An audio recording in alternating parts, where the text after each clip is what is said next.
Hello friends, welcome back to my channel.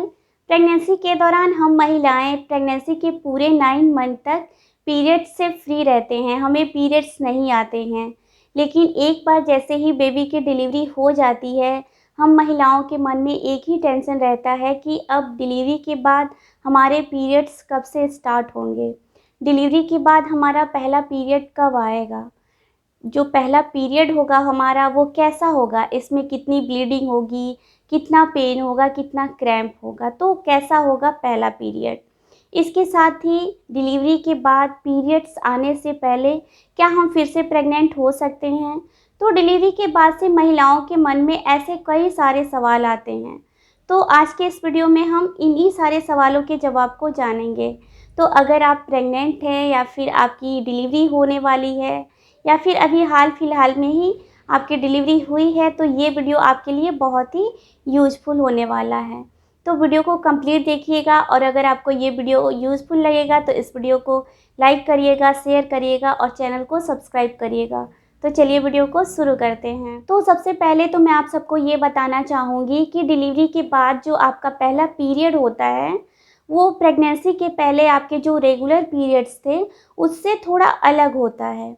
Delivery के बाद जो पहला पीरियड आता है उसमें ब्लड के साथ ब्लड क्लॉट्स आते हैं, टिश्यू आते हैं, म्यूकस मेम्ब्रेन आते हैं। क्योंकि डिलीवरी के बाद ये आपका पहला पीरियड होता है और डिलीवरी के समय जब प्लेसेंटा यूट्रस की लाइनिंग से एंडोमेट्रियम से डिटैच होता है, तो उसके कुछ सेल्स, कुछ टिश्यू, कुछ म्यूकस मेम्ब्रेन यूट्रस में रह जाते हैं। तो डिलीवरी के बाद से ये आपकी पहली ब्लीडिंग होती है, तो इसमें बहुत सारे blood clots, tissue, mucus membrane आते हैं। एक तरह से आप कह सकते हैं कि ये आपके यूट्रस की क्लीनिंग होती है। तो डिलीवरी के बाद से जो पहला पीरियड आता है इसमें हैवी ब्लीडिंग होती है। हो सकता है कि आपको ज़्यादा पेन हो, ज़्यादा क्रैम्प हो। ज़्यादा क्रैम्प होने का मतलब ये होता है कि क्रैम्प होने से यूट्रस में कॉन्ट्रैक्शन होता है और जो भी एंडोमेट्रियम होता है, जो यूट्रस की लाइनिंग होती है, वो कॉन्ट्रैक्शन के कारण डिटैच हो जाए और बाहर आ जाए। तो डिलीवरी के बाद जो आपका पहला पीरियड होता है, तो जैसा कि मैंने बताया कि इसमें हैवी ब्लीडिंग होती है। हो सकता है कि आपको पेन भी ज़्यादा हो, क्रैम्प भी ज़्यादा हो।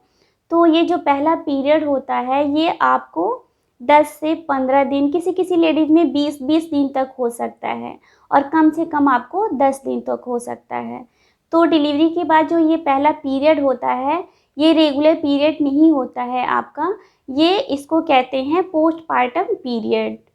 लेकिन एक चीज़ आपको यहाँ पे ध्यान देनी है कि अगर आपको हैवी ब्लीडिंग हो रही है, इतनी ज़्यादा हैवी ब्लीडिंग हो रही है कि आपके पैड्स जो हैं वो ओवरफ्लो हो रहे हैं, आपको हर आधे घंटे पे, 1 घंटे पे पैड चेंज करना पड़ रहा है, आपकी पूरी बॉडी ठंडी पड़ रही है, आँखों के आगे धुंधलापन आ रहा है, आपको वीकनेस लग रहा है, चक्कर आ रहा है, उल्टी जैसा मन हो रहा है, तो ये बहुत ही सीरियस कंडीशन हो सकता है। इस कंडीशन में आपको तुरंत डॉक्टर से दिखाना चाहिए ताकि डॉक्टर ये बता पाएँ कि आपको क्या प्रॉब्लम हो सकती है। तो ये तो हमने जान लिया कि डिलीवरी के बाद से आपका पहला पीरियड कैसा होता है और अब हम जानते हैं कि डिलीवरी के बाद आपका पहला पीरियड कब आता है। तो डिलीवरी के बाद आपका पहला पीरियड कब आएगा ये डिपेंड करता है आपके ब्रेस्ट फीडिंग के कंडीशन पर, कि डिलीवरी के बाद से आप अपने बेबी को कितना ब्रेस्ट फीड करवा रहे हो। अगर डिलीवरी के बाद से आप अपने बेबी को ब्रेस्ट फीड नहीं करवा रहे हो, आपका बेबी केवल और केवल फार्मूला मिल्क पे है, तो उस कंडीशन में आपके डिलीवरी के जस्ट 4 हफ्ते के बाद आपको हो सकता है कि आपका पहला पीरियड आ जाए। अगर 4 हफ्ते के बाद ये पीरियड नहीं आता है तो हो सकता है कि 6 से 12 हफ्ते लग सकते हैं। तो अगर आपको डिलीवरी के बाद आप अपने बेबी को केवल फार्मूला मिल्क दे रहे हो, ब्रेस्ट फीड नहीं करवा रहे हो, तो इस कंडीशन में डिलीवरी के तुरंत बाद ही आपके पहले पीरियड्स आ जाते हैं। अब दूसरे कंडीशन की बात करते हैं कि अगर डिलीवरी के बाद से आप अपने बेबी को थोड़ा सा ब्रेस्ट फीड करवा रहे हो और थोड़ा सा फार्मूला मिल्क दे रहे हो, हाफ हाफ दोनों कर रहे हो, तो इस कंडीशन में भी आपके पीरियड्स जल्दी आ सकते हैं। इसमें लगता है 6 से 12 हफ्ते लग सकते हैं आपको आपका पहला पीरियड आने में। लेकिन अगर आप डिलीवरी के बाद से अपने बेबी को केवल ब्रेस्ट फीड दे रहे हो, आपका बेबी जो है वो केवल ब्रेस्ट फीड पे है, तो इस कंडीशन में डिलीवरी के बाद से आपका पहला पीरियड जो है वो बहुत ही लेट से आता है। इस कंडीशन में डिलीवरी के बाद पहले पीरियड्स के आने में 6 महीने लग जाते हैं, 1 साल लग जाते हैं, किसी किसी लेडीज़ को तो 1.5 साल भी लग जाते हैं, यानी कि 18 महीने भी लग जाते हैं। तो अगर आप अपने बेबी को रेगुलर फीड करवा रहे हो तो इस कंडीशन में अगर आपका पीरियड 1 साल डिले हो जा रहा है, 1.5 साल डिले हो जा रहा है, आपके पीरियड्स नहीं आ रहे हैं, तो इससे आपको चिंता करने की, घबराने की ज़रूरत नहीं है। ये बिल्कुल ही नॉर्मल। जो महिलाएं रेगुलर ब्रेस्ट फीड करवाती हैं उनमें प्रोलैक्टिन हार्मोन ज़्यादा होता है। प्रोलैक्टिन हार्मोन जो होता है वो ब्रेस्ट में मिल्क को बनाता है और मिल्क को सेक्रीट करता है। तो प्रोलैक्टिन हार्मोन के ज़्यादा होने के कारण फीमेल्स में रिप्रोडक्टिव हार्मोन्स जो होते हैं एस्ट्रोजन और प्रोजेस्टेरोन वो सप्रेस हो जाते हैं, जिसके कारण ओवुलेशन नहीं होता है। एस्ट्रोजन का लेवल जब हाई होता है तभी ओवुलेशन होता है। तो ये जो प्रोलैक्टिन हार्मोन होता है वो एस्ट्रोजन के लेवल को कम कर देता है, जिसके कारण ओवुलेशन नहीं होता है और पीरियड्स नहीं आते हैं। अब कई महिलाएं ये जानना चाहती हैं कि क्या डिलीवरी के बाद से पीरियड्स आने से पहले या फिर ब्रेस्ट फीडिंग के दौरान हम फिर से प्रेग्नेंट हो सकते हैं। तो इसका जवाब है कि जी हाँ, आप बिल्कुल प्रेग्नेंट हो सकती हैं।